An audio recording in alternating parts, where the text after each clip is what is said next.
Alright, new backdrop, new music. Let's get to it. I've been kind of away for a bit, not sure why, not really any good reasons, but boom, NSBM, okay, and I'm clicking off the video. My last video was about Grand Belial's Key, so I just want to add a few more albums to the mix here, because this is a new thing for me. Maybe it's a new thing for you. Maybe you think NSBM is gay. If so, right on. If not, that's cool too. I like it. I think there's actually a lot of bands that are good in the style. So, Thor's Hammer from Poland, May the Hammer Smash the Cross, it's from the year 2000, and Goatmoon, Death Before Dishonor, it's from the year 2004, from Finland. Really gay, cringy, lame. The lead dude behind the project, this is him right here, really probably wouldn't be fucking hanging out with this guy IRL. However, I think they make good music, and I think their performances are pretty good. Goatmoon, definitely a good band. I mean, really, if they didn't make controversial lyrics, I feel like they would just blend in. People would talk about them just as much as Behemoth or Gorgoroth or Darkthrone. You know, I feel the lyrics have really done them in when it comes to developing a fan base, because that's such a divisive topic. And then you have Thor's Hammer, which fucking no one has ever heard of. If someone watching this, if you've listened to this album, I don't know, man. Shout out to you, digital high five, because this is an album that I've never seen talked about, mentioned anywhere. There's one upload on YouTube, and if I'm not gay, I'll link it. It's a 33-minute album-ish, and has like 11,000 views. It's the only upload of the full album. It's a kind of similar issue as Terrorfront by Infernal War. Again, you know, you choose some risque lyrics, and then all of a sudden you just like get fucking banhammered out of existence. So the way it is, not able to change it, but what I can change is I push the music that I enjoy, and I don't have to agree with everything that the fucking people think. So if you act that way, fuck you. So next we have Everything by Portal. All 6 albums. I already did one take of this, and I talked way too long, so I'm gonna just speed through this. We have Sepia, their first release. This band is from Australia, and you should know them. If you like black metal, if you like death metal, you should like Portal. I mean, I was gonna think of like, what else would you consider them, and really that's kind of it. They're avant-garde enough to be in this realm of like, not entirely death metal, not entirely black metal. Portal is just its own thing, and I think you'd enjoy it. I'll just name like a great track from each album. If you're familiar with each album, that's good. If not, you'll have like a song to look at from each. So from this one, from their debut, I would say Tempest Fugit. Oh, I doubt you're going to be able to get that legible. Maybe. It's hard to tell on my end. Tempest Fugit, great song. I would start there. Next, you got Outre, probably my most played. Hard to say if it's my absolute favorite. Omnipotent Crawling Chaos, you gotta check that track. I think the song goes like 10-20 seconds longer than it should have. It should have ended a little sooner, but really like the fade out, really like the riffs and the groove.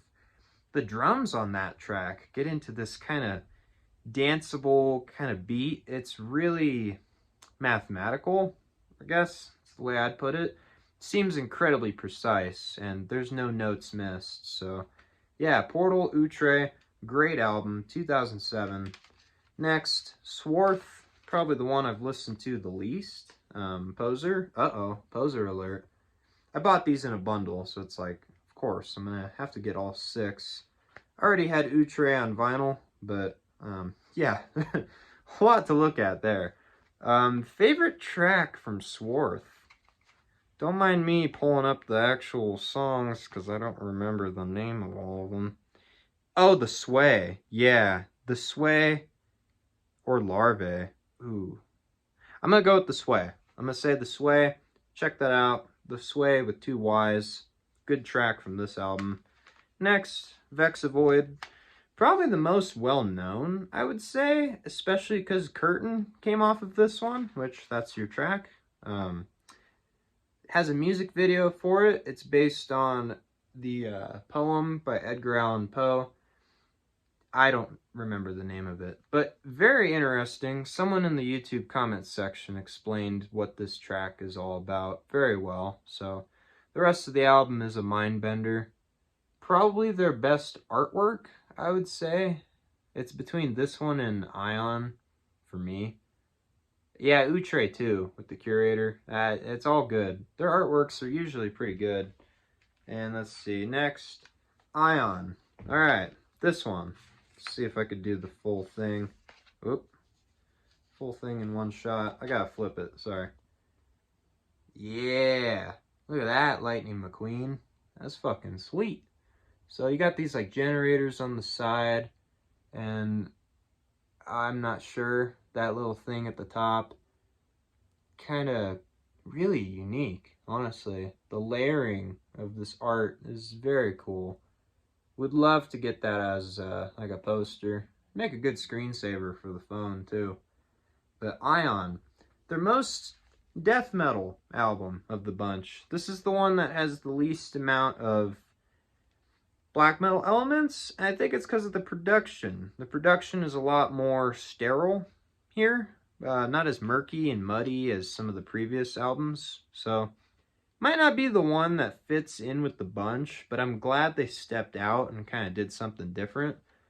My track off this album, that's tough. I like Old Guard. I like the ending. I really like the way this album ends. So, Old Guard, we're going to go with that.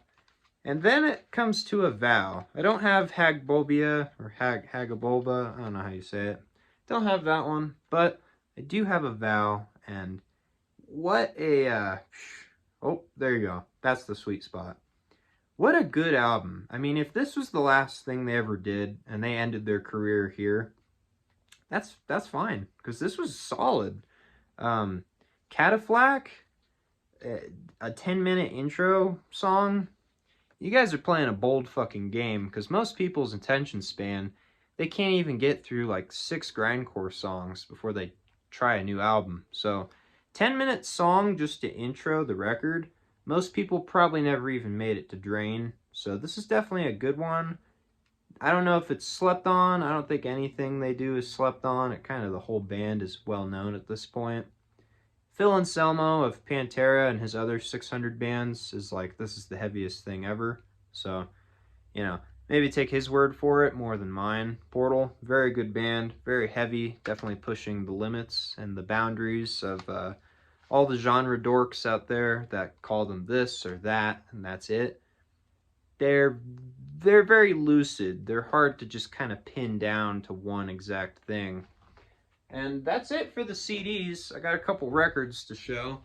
We'll start off with Dissonant Tapes, reissue, first time on vinyl, Paemia, Cerebral Serial. This just got here, haven't played it yet. I'm so glad. I'm honestly so damn glad they reissued this, because I don't have the red and black, it's just black vinyl. Pretty good on the artwork. It actually looks better on camera than it does in person.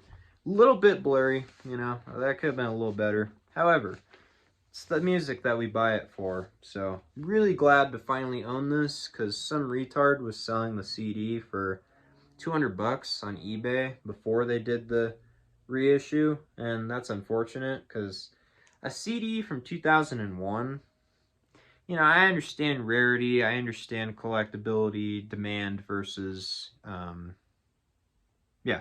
It's bullshit. It's a fucking CD. Fuck you. If you're selling a CD for $200, fuck you. Okay? Next. Waco Jesus. I've already talked about this album. I actually have a full video on the channel, so I'm not going to say much, but sex, drugs, and death metal. My favorite goofy-ass death metal album. Oh, I can't show that. Whoops. a Waco Jesus release. You really, you gotta be careful, you know. This is a good album, okay? This is a good album.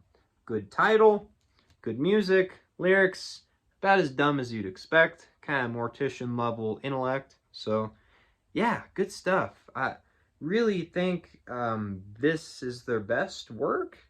Might not be the common opinion. It's most people, they like Filth or the destruction of commercial scum.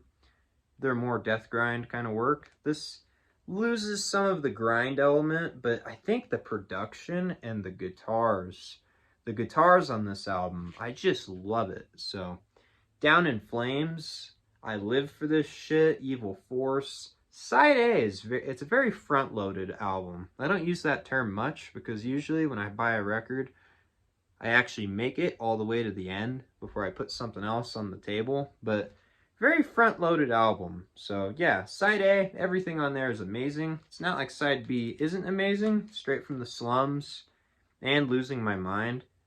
And then Sex, Drugs, and Death Metal, which is kind of like a crowd chant type of track. All really good, but very front-loaded album. That first half is definitely better. So that's good. That's good. What else you got? Well, I got some Polish shit. We're back to Poland. This is gonna get its own video. Gontyna Kry with Welowi. What a demo. This is a demo. This is technically not a full-length album. And this is a 2025 reissue. And I think they did great on this. Because it's a short release. It's like 26 minutes. And I'm going to need both hands. Don't fall. Okay. Don't fall. Okay. Black vinyl on one side. Just how I like it. And a silkscreen picture on the other side. Pretty sweet. Definitely very detailed. They did good. I like it. The atmosphere on this album. I know it's not DSBM, but man, it's fucking depressing as shit. I mean, this is an album that, to me, once the intro is over and it kicks in, it just kind of washes over you. Definitely the most unique, that fucking word, unique. It's definitely the most unique atmosphere out of any black metal album I've listened to in the past couple months. I mean, there's stuff like Limbonic Art that has a very progressive kind of elements to it, but this has a dreary, dark atmosphere, and you wouldn't really know unless you looked into it. This is also an NSBM band, but the lyrics talk about war and history and like ancient warriors, and I don't remember what else. It's been a little bit, but really good album, man. Really good. I think this might be the hardest listen out of anything I've presented today, which is saying a lot because we just talked about 6 fucking Portal albums. But this is hard. This is hard to get into. Especially for me, you know, coming from Deeds of Fleshland, where I'm very BDM heavy with my music. And, you know, this is not at all an atypical black metal album. I think the production value is what sells it the most, but the guitar work and the digi program drums are good, okay? It's out there.